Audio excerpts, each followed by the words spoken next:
she said, before Built to Lead, I was sleepwalking through life. I was sleepwalking.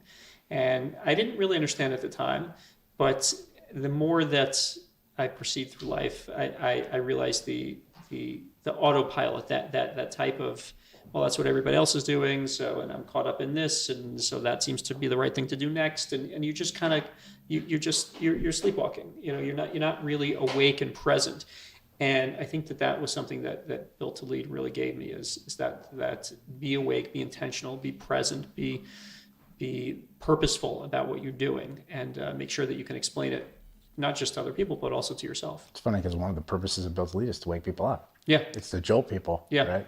Yeah, and Chet was great at that. You were great at that. And I saw how you'd interview people when they come in, and they'd walk out with wearing a tie when they came in, and pulled down 4 buttons open. It's hard to get to the root of who someone really is. Yeah. And Built to Lead, what we try to do is we try to get to the root of who are you? And the problem is, again, I say it because it is one of the hardest things to do is to know who you are. In fact, one of the pieces of Built to Lead is the identity piece. And I for probably a decade really was writing things out about, oh, I'm a son, I'm a brother, I'm a friend, but I didn't really know who I was until I realized, wow, I used to be this athlete, and I'm not an athlete anymore. And then I was an entrepreneur, and then all of a sudden, I sold my business. And who am I?